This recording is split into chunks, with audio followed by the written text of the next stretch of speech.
Most people believe Everest kills at the summit, that if you can just stand on top long enough for a photograph, a flag, a breath, then the danger has passed. That belief is wrong.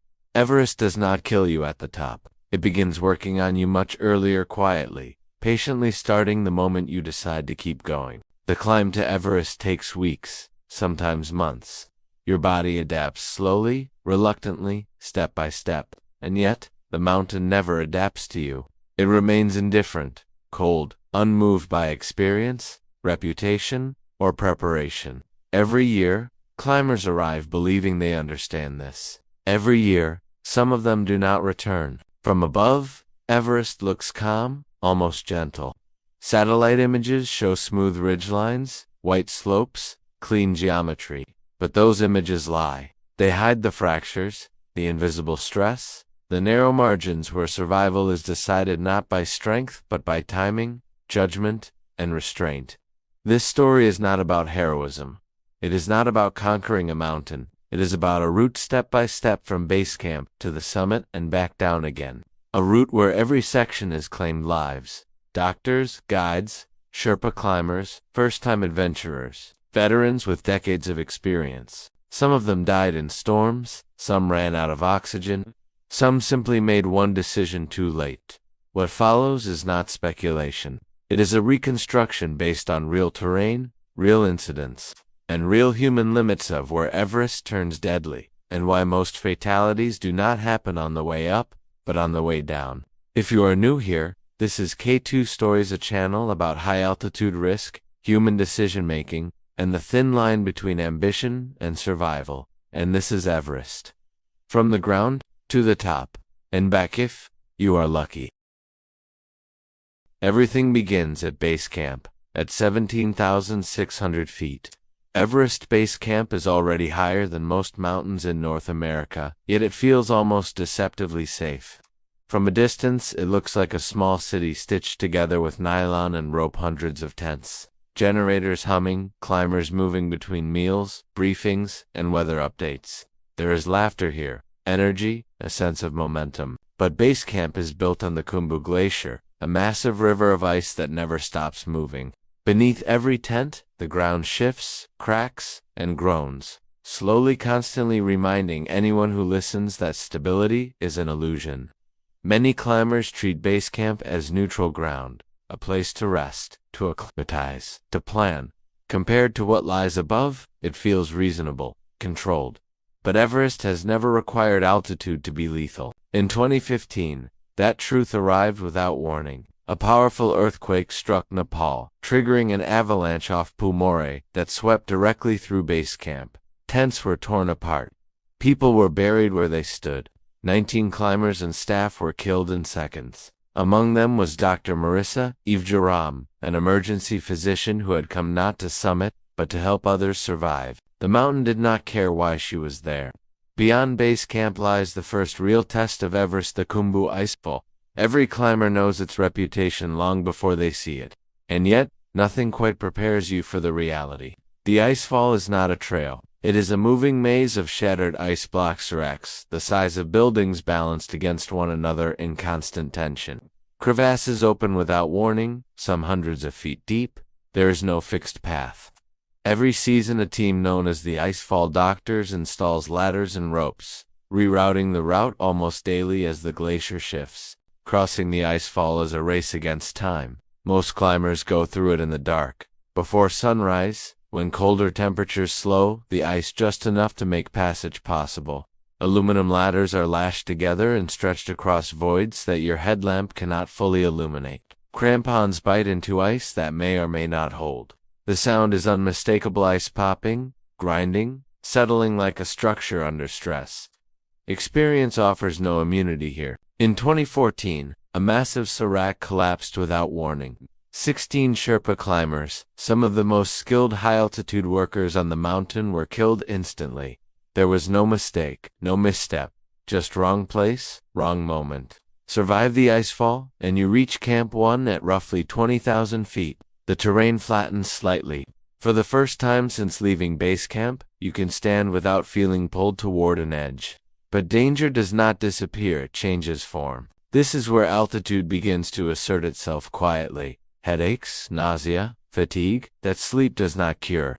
Some climbers arrive here and realize their bodies will not adapt. Others ignore the warning signs and push on, stepping into crevasses hidden beneath thin snow bridges, or collapsing from exhaustion. Camp 1 is not dramatic. It is subtle, and subtle is often how Everest begins to win. Above it, the mountain waits unchanged, unmoved patiently, allowing you to decide how far you are willing to go before turning back becomes impossible. From Camp 1, the route bends gently into what climbers call the Western Cwm. On maps, it looks harmless, a wide, shallow basin surrounded by ice walls. In reality, it is a trap of slow attrition. The Western Cwm sits like a bowl beneath Everest and Lhotse, capturing sunlight and reflecting it back in every direction. On calm days, temperatures here can rise unexpectedly high, even as the air remains thin and dry. This is where energy quietly drains away. Camp 2, also known as Advanced Base Camp, rests at roughly 21,000 feet. The distance from Camp 1 is not extreme, but the effort required is. Every movement takes longer. Every task unzipping a tent, melting snow, tightening a boot demands conscious effort. Your body is no longer repairing itself. It is maintaining, at best. Many climbers believe the greatest risks on Everest come from falls or avalanches. At Camp 2, that assumption collapses. Most fatalities here come from things that leave no visible mark: high altitude, pulmonary edema, cerebral swelling, cardiac failure, or simple exhaustion. There are stories, quiet ones, of experienced climbers who arrived at Camp 2, felt something was wrong, and made the correct decision to turn back.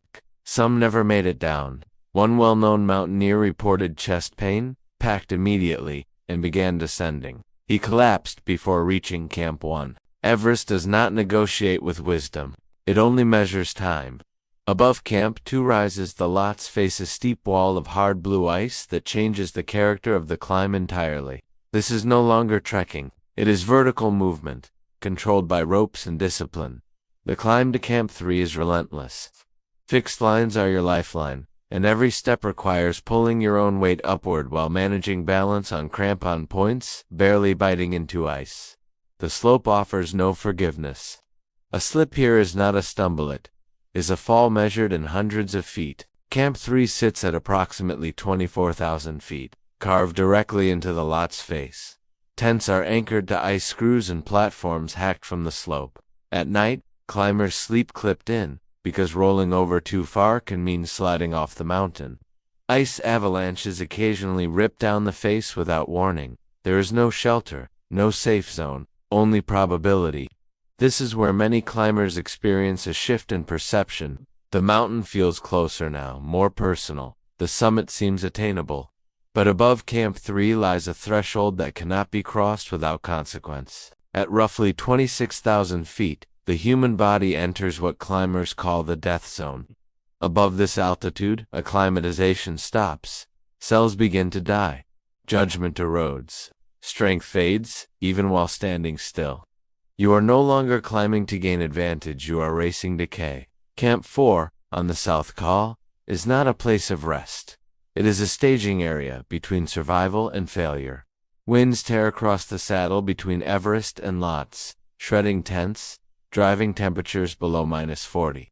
Oxygen cylinders line the snow like discarded tools, each one representing a narrow margin of life. Some climbers arrive here already depleted, others lose oxygen systems to malfunction or frost damage. Storms appear without warning, and for those who begin to feel weak at this altitude, rescue is no longer realistic. From Camp 4 onward, mistakes are not corrected, they are finalized. And still, in the thin hours of the night, climbers leave their tents, switch on headlamps, and step upward believing that if they can just reach the summit, everything else will take care of itself. Everest has never rewarded that belief. Summit day begins in darkness. Most climbers leave camp for around midnight, stepping into a cold so sharp it feels physical. Headlamps trace thin lines of movement up the slope, each step deliberate, mechanical. At this altitude, thinking ahead becomes difficult. The goal narrows. Move, breathe, step, clip, repeat. The route winds past the balcony, then toward the south summit. By now, oxygen levels are dropping fast. Bottles empty more quickly than planned. Traffic begins to build. On crowded days, climbers stop moving altogether, standing in place while oxygen drains away second by second. No one planned for that. Above 28,000 feet, simple decisions take too long. Should you wait? Should you turn back? Should you step around the climber ahead of you? Each pause extracts a cost your body cannot afford. The Hillary step, once a near vertical rock face, now altered by the 2015 earthquake, marks one of the last obstacles. The ridge is narrow. The drops on either side fall thousands of feet into nothing. One misplaced crampon, one moment of imbalance, that is all it takes. Some climbers collapse before reaching the top. Others reach the summit only to realize they've miscalculated time or oxygen. There are photographs of people smiling at 29,032 feet who would never be seen alive again. The summit is not the finish line, it is the midpoint. Descent begins almost immediately, and this is where Everest claims most of its victims. Exhaustion sets in fast. Oxygen reserves are low. The brain, deprived of air for hours, struggles to process risk. Coordination falters. Climbers trip on terrain they ascended without issue. Hands lose strength. Judgment dissolves. In 1996, veteran guide Rob Hall reached the south summit late in the day as a storm closed in. Turning back was no longer possible. Trapped high on the ridge, he spoke to his wife over a satellite phone. His voice was calm, controlled. He died there overnight. Others have died more quietly. David Sharp collapsed near the South Col after attempting the climb without supplemental oxygen. Climbers passed him, assuming he was already dead. He was not. By the time the truth became clear, no one at that altitude had the strength to help. Frances Ursantive reached the summit, but ran out of oxygen on the descent. She survived the night in the death zone, alone, exposed, within sight of others who could not save her. These are not stories of cruelty, they are stories of limits. Above 26,000 feet, rescue is theoretical. Carrying another human being is impossible. Even stopping to help can mean dying alongside them. Climbers make calculations here that would be unthinkable anywhere else. When someone falls on descent, their body often remains where it lands. Recovery at this altitude risks more lives than it saves. Over time, these bodies become landmarks, silent markers of where ambition exceeded margin. The mountain does not hide them. As daylight returns, those who survive continue downward, step by step, back through the same terrain that nearly ended them. The summit fades behind them, quickly losing its meaning. What remains is the simple, overwhelming question: did you leave yourself enough to come back? By the time climbers descend back toward Camp 4, the mountain has already taken its toll. Those who survive the summit push are no longer celebrating. Their movements are slower now, less certain. Oxygen masks frost over. Hands shake while unclipping ribboners. Small tasks, sipping a jacket, adjusting a strap, require focus that no longer comes easily. This is where Everest becomes transactional. Every step downward costs energy that may not exist. Every pause invites cold and confusion. And the longer a climber remains above the death zone threshold, the less capable their body becomes of recovery. Many accidents on descent are not dramatic. They are quiet failures of coordination. A misstep while down climbing the Lhotse face, a slip while fatigued near Camp 3, a moment of dizziness that ends in a fall. No rope can stop in time. Storms often arrive late in the day. After climbers have committed to the summit, winds intensify. Visibility collapses. Fixed lines disappear beneath spindrift. Those who pushed their turnaround times too far now face a narrowing corridor of survival. Some never reach Camp 4 again. Others make it back only to discover that a tent has collapsed, oxygen has been depleted by previous teams, or frostbite has rendered their hands unusable. At this altitude, even survival feels temporary. Descending below Camp 3 does not immediately bring relief. The body, severely dehydrated and oxygen-starved, struggles to regain function. Judgment remains impaired. Exhaustion deepens. Then comes the Western Cwm again. The same bowl that felt merely uncomfortable on the way up now reflects sunlight into already damaged eyes and lungs. Snow blindness? heat exhaustion, and dehydration compound. Climbers who believed the worst was over find themselves collapsing on terrain that offers no dramatic warning. Camp 2 becomes a checkpoint of reckoning. Some climbers arrive barely conscious. Others sit down and refuse to stand again. Sherpa teams perform rescues here every season, lowering climbers down ropes, sharing oxygen, guiding bodies that can no longer guide themselves.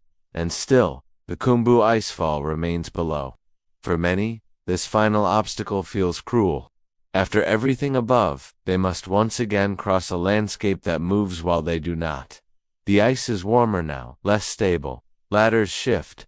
Seracs creak overhead. Fatigue dulls reaction time. Mistakes that would have been recoverable days earlier now become fatal. Those who finally step back into base camp do not raise their arms. They do not cheer. Most sit down and remain silent.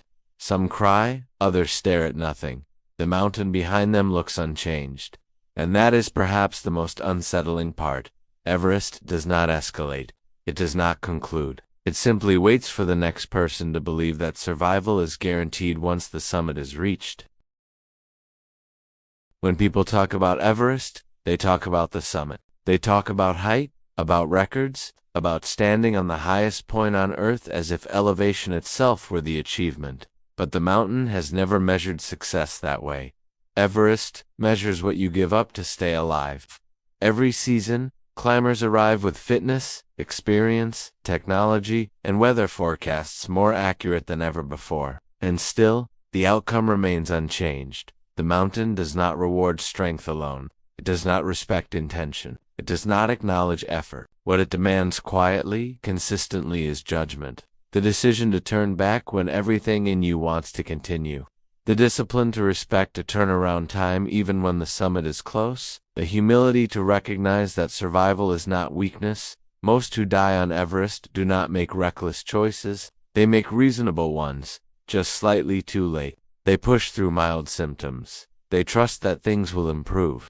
They believe that success above will somehow compensate for risk below. But Everest is not symmetrical. The energy you spend reaching the top is energy you will need twice as much of to come down. The oxygen you consume waiting in line near the summit is oxygen you will not have during descent. And the confidence that carries you upward can become the blindness that traps you there. This is why experienced climbers repeat the same sentence year after year, sometimes to themselves, sometimes to others. On Everest, reaching the summit is optional. Coming back alive is not. The mountain does not care whether you were close. It only records whether you returned. If there is a lesson here, it is not about Everest alone. It is about how humans respond to limits, how easily ambition convinces us that one more step will not matter, one more risk is acceptable. Everest simply removes the illusion. If you want to understand where those limits truly are on Everest, on K2, and on the world's most unforgiving terrain, this is why K2 Stories exists. Not to glorify disaster, not to sell heroism, but to remember, clearly and honestly, what survival actually costs.